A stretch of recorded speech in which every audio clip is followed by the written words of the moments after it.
ఇప్పుడు అష్యూరిటీ 9,35,00,000 తీసుకొని ఒక సాఫ్ట్వేర్ ఉద్యోగిని అయితే మోసం చేసిందని సోషల్ మీడియాలో చర్చ జరుగుతుంది. సో దాని గురించి మీరు ఏం చెప్తారు? దాని గురించి ఆమె చేసిందని గ్యారంటీ ఏమైనా ఉందా?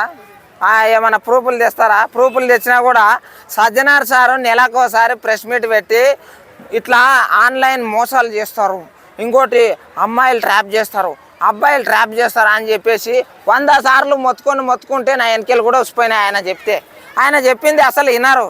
అసలు 9 కోట్లు ఎట్లా కొడతారని ఎట్లా చేస్తారండి ఆమెకు? నాకు అర్థం కాక అడుగుతా. అసలు అంటే ఎన్నో ఇయర్స్ నుంచి 2018 నుంచి 2026 వరకు కంటిన్యూస్గా ఆయన కొడుతూనే ఉన్నారంట. 5 కిలోలు బంగారం కూడా ఆయన ఇచ్చారు అంట. ఇంట్లో అమ్మ నాయనలకు అగ్గిపెట్టేంత బంగారం ఒక నెక్లెస్ కూడా తెచ్చిపెట్టారు. కానీ ఎవరన్నా ఫోన్లు చేసి ఇంత అవి చూపిస్తే కలాసిగా పైసలు కొట్టుడే. అరే ఇంట్లో అమ్మ నాయన అక్క చెల్లె ఇంటి ఆడపిల్లలకు ఒక ఉంగరం కూడా తయారు. కానీ మందికి 9 కోట్లు 10 కోట్లు మళ్ళీ మోసపోయినామని చెప్పుడు ఒకటి. అరే మోసం చేస్తారా అని సజ్జనార్ సారు మీటింగ్లు పెట్టి పెట్టి పెట్టి పెట్టి చెప్తాడు. నమ్మరు అసలు. నిజం చెప్పాలంటే మన సజ్జనార్ సార్కి సెల్యూట్ చెప్పాలి. కానీ ఈ విషయంలో మాత్రము ఆ అబ్బాయిదే తప్పు. ఎవడ కొట్టామన్నాడు? ఆమె ఆస్తి కూడా రాసియమంటది. ఆస్తి కూడా రాసిస్తాడా? అంటే ఈమె తీసుకోవడం కరెక్ట్ అంటారా? మరి మీరు ఈమె తీసుకోవడం కరెక్ట్ అంటారా? మోసపోయేటోళ్ళు ఉంటే మోసం చేసేటోళ్ళు కూడా ఉంటారు.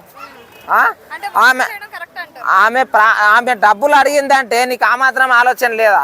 పెళ్లి అని అంటే మొత్తం కొడతావా? అంటే పెళ్లి చేసుకుంటారు, ఒక సెలబ్రిటీని పెళ్లి చేసుకుంటే మంచిగా మనకు కూడా బాగుంటుంది కదా. నేను కూడా సాఫ్ట్వేర్ కదా ఆయన. నేను కూడా ఒక మగవాడిని.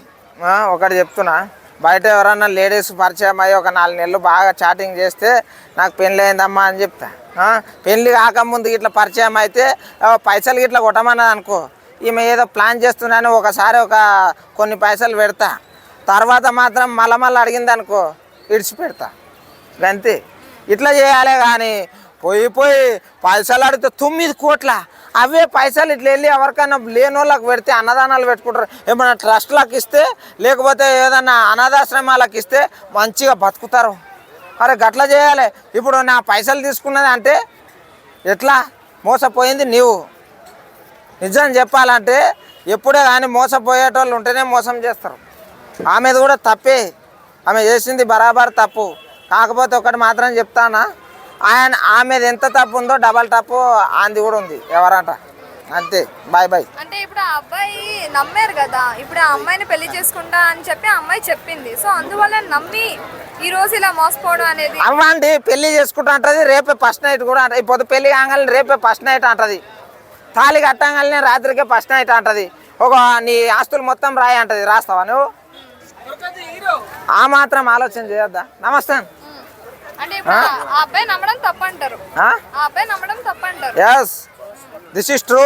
ఎవరైనా సరే లవ్ అని చెప్పేసి అవి అడిగినప్పుడు ఏమైనా అక్కడిక్కడ తీసుకొని పోయి ఒక బేకరీలో ఎగ్ పాపో లేకపోతే ఒక థమ్సప్ దాపు ఒక సినిమా చూపించి 4 పేనీలు తినిపి. కానీ నువ్వు ఏతులకు లవ్ చేస్తుంది అని చెప్పేసి కోట్లు కొడతావు. ఆయన ఒక వంక బాధ అనిపిస్తుంది, ఒక వంకనే కోపం వస్తుంది. నిజం చెప్తున్నా. ఫేమ్ కోసం కాదండి. ఎవరైనా సరే పొట్ట చేతిలో పట్టుకొని హైదరాబాద్కి వస్తారు. పొట్ట చేతిలో పట్టుకొని ఒక ఏరియాకి పోయిన తర్వాత ఎవరో ఒకరు పరిచయం అయిన తర్వాత లేడీస్ పరిచయం అయితే ముందే చెప్తున్నా, పైసలు అడిగితే ఆడికెళ్ళి లవ్వాపురి. లేదని చెప్పి ఇట్లే కంటిన్యూ చేసిరనుకో మొత్తం సత్యనాథ్ చేసి నీ నోట్లే సారా ప్యాకెట్ పోసిపోతుంది. బాయ్.